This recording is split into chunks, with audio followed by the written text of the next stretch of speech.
आइए question number 2 की तरफ बढ़ते हैं। क्वेश्चन नंबर 2 में क्या है, a force of 15 newton is required to pull up a body of mass 2 kg। ठीक है, एक 15 न्यूटन का फोर्स है, उसकी जरूरत है 2 kg के मास के ऑब्जेक्ट 2 kg मास ऑब्जेक्ट को ऊपर तक ले जाने की। कितना डिस्टेंस ट्रेवल कराना है, 5 मीटर। इंक्लाइन प्लेन है, ठीक है, जिसका एंगल कितना है, 30 डिग्री। रैंप वगैरह बनी रहती है ना घर के ऊपर, ठीक है, ऑब्जेक्ट को मतलब गाड़ी को ऊपर ले जाने के लिए, ठीक है, उसी टाइप का ये रैंप है। ठीक, और angle of 30 degree with the horizontal, horizontal के साथ 30 डिग्री का एंगल बना हुआ है।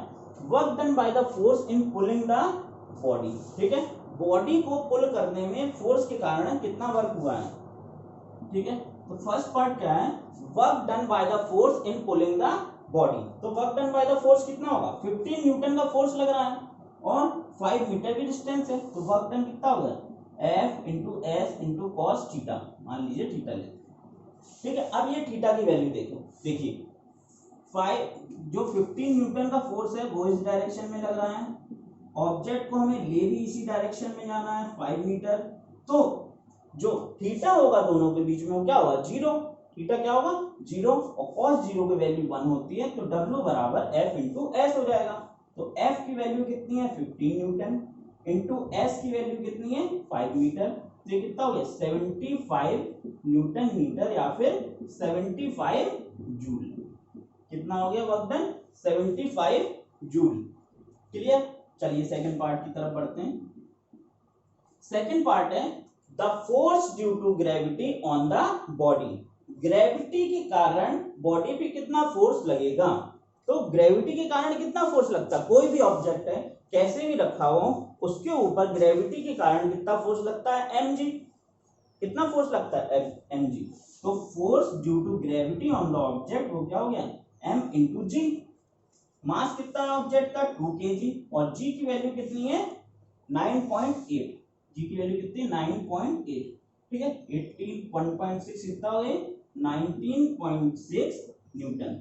तो फोर्स ड्यू टू ग्रेविटी कितना आ गया, 19.6 न्यूटन। क्लियर है ये बात। चलिए आगे बढ़ते हैं। तो ये दोनों पार्ट मिटा देते हैं, तीसरे पार्ट की तरफ बढ़ते हैं। ठीक, third part, the work done against the force due to gravity. ठीक है, ग्रेविटी के कारण, पहली बात तो ग्रेविटी के कारण फोर्स कितना लग रहा था, mg, मतलब 2 इंटू 9.8 जो न्यूटन का ये फोर्स लग रहा था। ठीक है, ग्रेविटी के कारण इतना फोर्स लग रहा था। अब हमें इस ऑब्जेक्ट को कहां ले जाना है, h हाइट तक ले जाना है।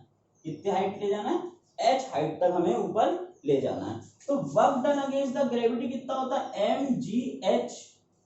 ठीक है, mgh। तो mg की वैल्यू तो हमें पता है, लेकिन h की वैल्यू क्या करनी पड़ेगी, हमें निकालनी पड़ेगी। तो उसके लिए क्या करना पड़ेगा, हमें एक ट्राइंगल बनाना पड़ेगा। ट्राइंगल ऐसा बनेगा, एंगल ये 30 डिग्री है, ये डिस्टेंस आपको 5 मीटर गिवन है, आपको क्या निकालनी है, हाइट निकालनी है। तो सिंपल ट्रिग्नोमेट्री लगा के आप ये हाइट निकाल सकते हैं। ट्रिग्नोमेट्री में क्या लगाएंगे आप, परपेंडिकुलर है और हाइपोटेन्यूज। परपेंडिकुलर और हाइपोटेन्यूज किस रेशियो में आते हैं, साइन में। साइन थीटा बराबर परपेंडिकुलर है अपॉन हाइपोटेन्यूज। तो sine 30 is equals to perpendicular मतलब h अपॉन हाइपोटेन्यूज 5। ठीक है, साइन 30 मतलब 1/2 is equals to h upon 5। तो h की वैल्यू कितनी हो जाएगी, 5/2। कितनी होगी, 5/2 मीटर। h की वैल्यू हो गई 5/2 मीटर। और इस इक्वेशन में रख देंगे w is equals to mgh। mg के लिए 2 इंटू 9.8 इंटू h की वैल्यू 5/2। 2 से 2 कैंसिल, 9.8 इंटू 5 कितना हो जाएगा, 49 जूल। ये कितना आ जाएगा, 49 जूल। तो समझ गए बात को। तो पहले पार्ट में हमने क्या किया था, इस 15 न्यूटन के कारण कितना वर्क हुआ था। ये जो 15 न्यूटन का फोर्स है उसके कारण कितना वर्क हुआ था हमने वो निकाला था। ठीक है, तो 15 न्यूटन और 5 मीटर दोनों एक ही डायरेक्शन में थी, इसीलिए वर्क डन हमने सीधा सिंपल क्या कर दिया था, F इंटू एस, मतलब 15 इंटू 5 इज इक्वल टू 75 जूल। लेकिन जो तीसरा केस है, तीसरे केस में हमें क्या करना था, work done against the force due to gravity, और ड्यू टू ग्रेविटी के अगेंस्ट वर्क डन क्या होता है, mgh होता है। m और g की वैल्यू हमें पता थी, लेकिन h की वैल्यू हमें नहीं पता थी, और h की वैल्यू हमने कैसे निकाली, ट्रिग्नोमेट्री का यूज करके, जो कि कितनी आई है 5/2। 5/2 हमने इस इक्वेशन में पुट किया और 49 जूल हमें आंसर आ गया। ठीक है, तो इस क्वेश्चन का एक फोर्थ पार्ट भी था, हम दोनों फर्स्ट और सेकंड पार्ट को, थर्ड पार्ट को अकाउंट करना था, तो आपको पता चल गया कि फर्स्ट पार्ट में हमने 15 न्यूटन के कारण वर्क डन निकाला था, और थर्ड पार्ट में हमने किसके कारण निकाला था, फोर्स ड्यू टू ग्रेविटी के अगेंस्ट वर्क कितना हुआ है। ठीक है, तो क्वेश्चन नंबर 3 की तरफ बढ़ते हैं हम लोग। ठीक है, क्वेश्चन नंबर 3 क्या कहता है, two bodies of equal masses are moving with uniform velocities v and 2v। ठीक है, दो बॉडीज हैं, दोनों का मास क्या है, इक्वल है, are moving with uniform velocities v and 2v। किस वेलोसिटी से मूव कर रही हैं, v और 2v से मूव कर रही हैं। आपको क्या निकालना है, find the ratio of their kinetic energies. उन दोनों बॉडीज की काइनेटिक एनर्जीज का रेशियो हमें निकालना है। तो क्वेश्चन नंबर 3 का सॉल्यूशन देखते हैं। ठीक है, दो बॉडीज हैं, ठीक, तो kinetic energy of 1 divided by kinetic energy of 2।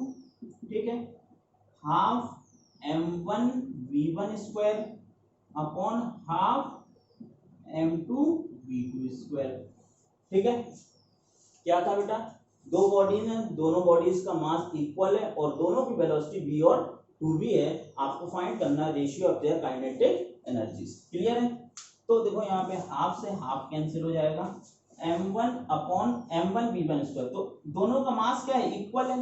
दोनों का मास क्या है, ऑब्जेक्ट बॉडीज का इक्वल, इक्वल मासेस। ठीक है, इसीलिए हमने m1 से m2 कैंसिल कर दिया। अब v1 की वैल्यू कितनी है, v, तो यहां आ जाएगा क्या, v का स्क्वायर, और v2 जो दूसरी बॉडी है, उस बॉडी है उसकी वेलोसिटी कितनी है 2v, तो यहाँ v2 स्क्वायर मतलब 2v का होल स्क्वायर। तो ये कितना है, v square upon 4v square, v square से v स्क्वायर कैंसिल, आंसर कितना आ गया 1/4। कितना आंसर आ गया, 1/4। क्लियर है, तो ये समझ में आ गया, इजी क्वेश्चन है बिल्कुल।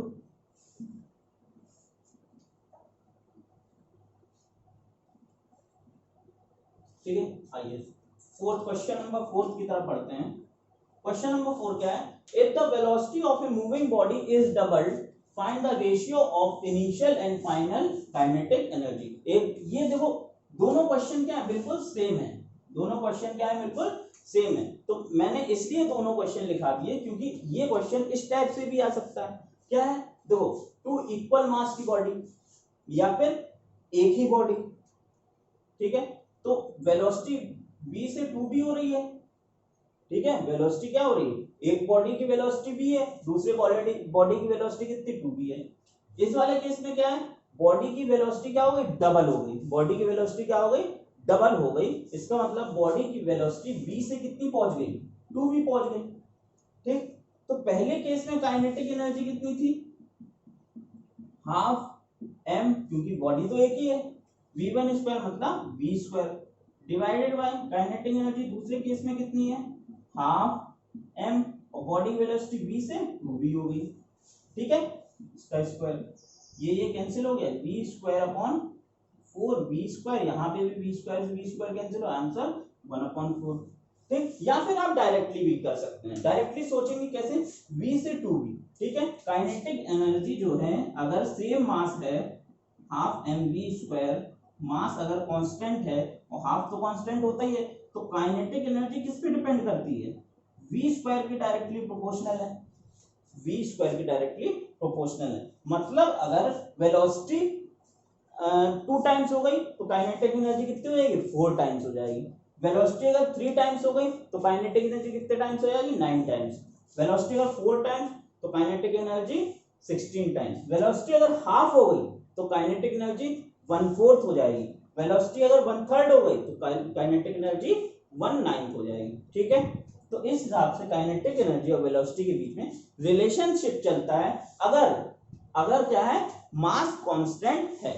अब वो मास कांस्टेंट या तो दो बॉडी का इक्वल मास हो सकता है, या फिर एक ही बॉडी जिसका मास m है और उसकी वेलोसिटी v से 2v हो गई, तो उस केस में हम काइनेटिक एनर्जी का ये रिलेशन हमेशा याद रखेंगे, क्या कि काइनेटिक एनर्जी वेलोसिटी के स्क्वायर के डायरेक्टली प्रोपोर्शनल होती है। ठीक है, चलो क्वेश्चन नंबर 5 की तरफ बढ़ते हैं। क्वेश्चन नंबर 5 क्या कहता है, A truck weighing 1000 kgf changes its speed from 30 km per hour to 72 km per hour, ठीक है, इन 2 मिनट। टाइम कितना है 2 मिनट।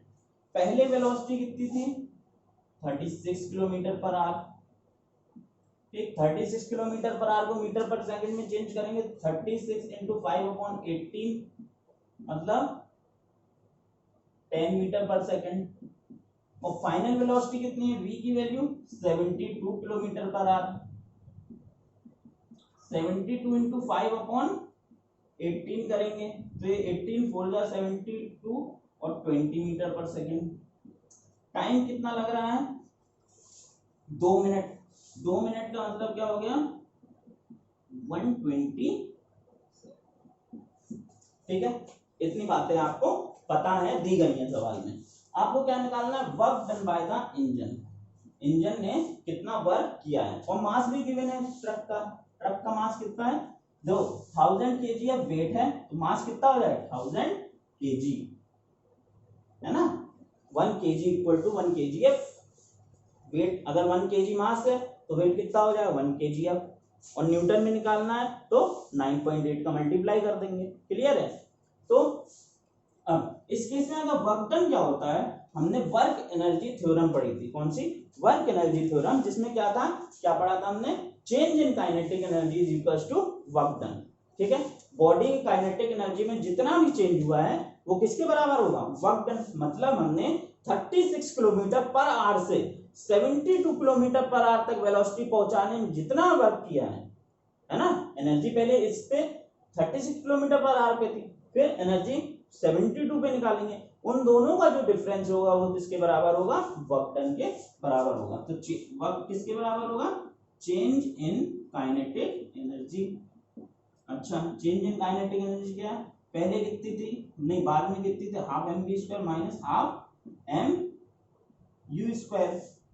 ठीक है, हाफ एम कॉमन कर लो, कितना आ जाएगा v square minus u square, half into m की वैल्यू 1000 इंटू वी स्क्वायर की वैल्यू, वी कितनी 20 का स्क्वायर 400 माइनस यू की वैल्यू कितनी 10 का स्क्वायर 100, ये कितना हो गया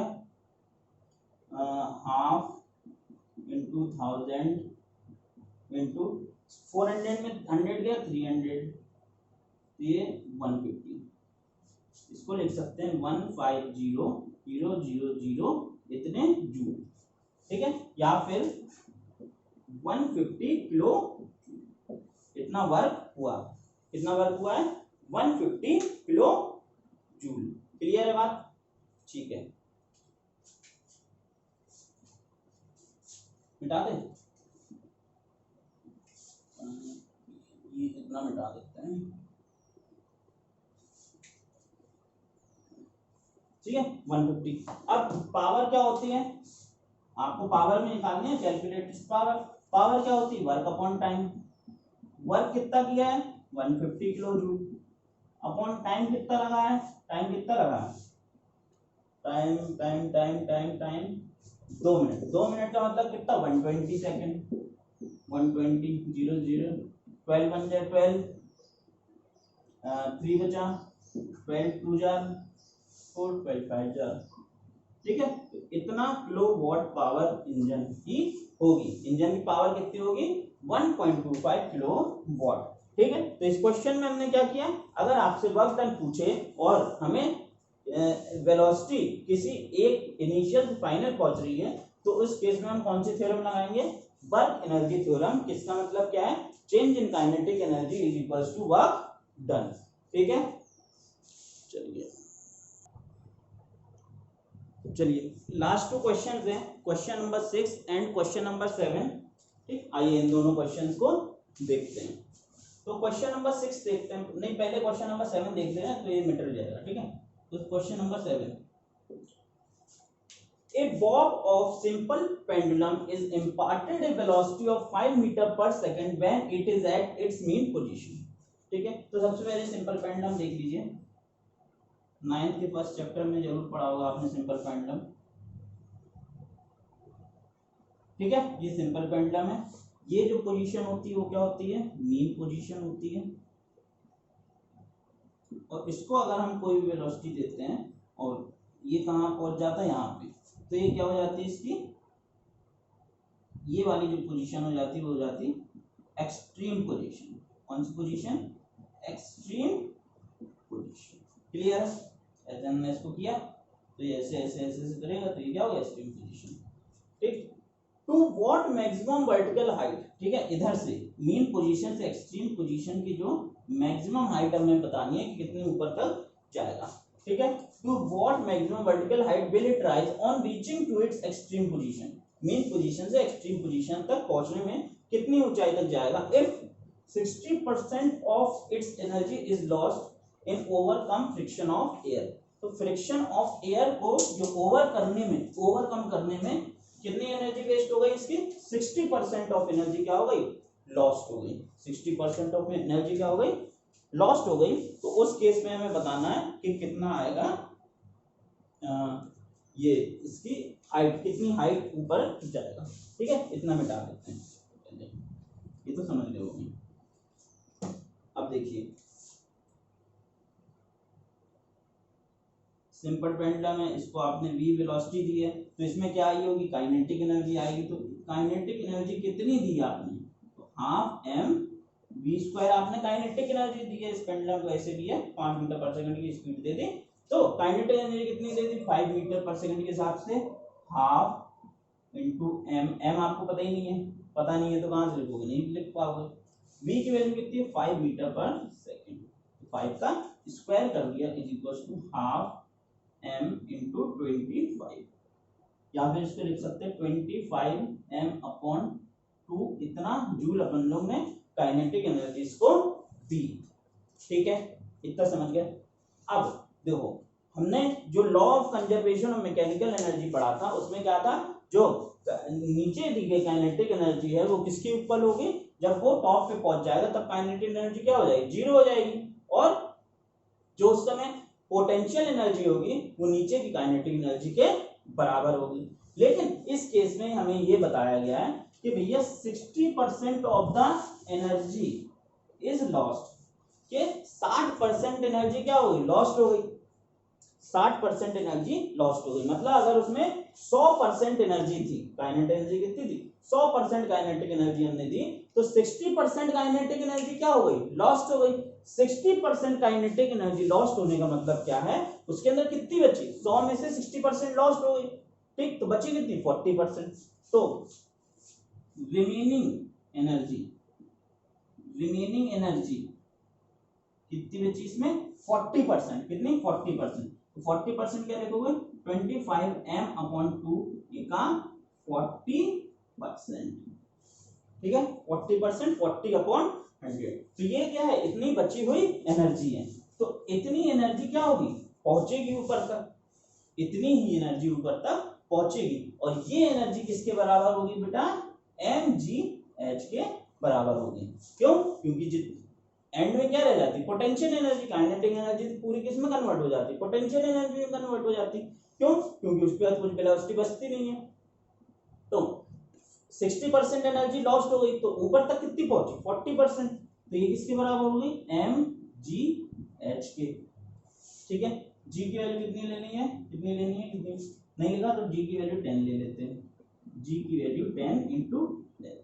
ठीक है, m से m कैंसिल, 25 4 जार 100, 4 10 जार, वाह 10 10 सब कैंसिल हो गया। h की वैल्यू कितनी बची, 1/2, बाकी तो सब कैंसिल हो गया, 1/2 मतलब कितनी बची, 0.5 मीटर। तो जो बॉब है वो कितने ऊपर जाएगा, 0.5 मीटर ऊपर जाएगा।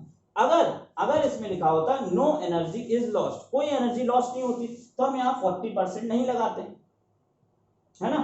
तो मतलब पूरी 100% आती, मतलब 100/100 आती, तो पूरा जो हाफ mv² किसके बराबर लिख देते हैं हम, mgh के बराबर लिख देते हैं। लेकिन क्वेश्चन में स्पेशली गिवन है कि 60% ऑफ एनर्जी क्या हो गई, लॉस्ट हो गई। 60% ऑफ एनर्जी लॉस्ट होने का मतलब है उसमें 40% एनर्जी बची है, जो कि किसके बराबर है, mgh के बराबर है। दोनों को सॉल्व करेंगे और h की वैल्यू आ जाएगी। ठीक है, चलिए बढ़ते हैं हम इस चैप्टर के आखिरी सवाल के ऊपर।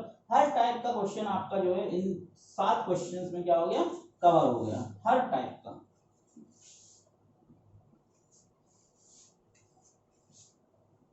एफिशिएंसी से रिलेटेड, एनर्जी लॉस से रिलेटेड, ठीक है, नीचे काइनेटिक एनर्जी दी, ऊपर पोटेंशियल एनर्जी, मैक्सिमम हाइट से रिलेटेड हर टाइप के जो क्वेश्चन है वो इसमें। ठीक है, चलिए आखिरी क्वेश्चन आज के दिन का बढ़ते हैं हम उसकी तरफ। A pump is used to lift 500 kg of water. क्या है बेटा, a pump is used to lift 500 kg of water from a depth of 80 metre in 10 second. एक पंप है, उसका काम है, क्या काम है कि 500 kg पानी को खींचना 80 मीटर की गहराई से 10 सेकंड के अंदर। कैलकुलेट, आपको चीजों को कैलकुलेट करना है।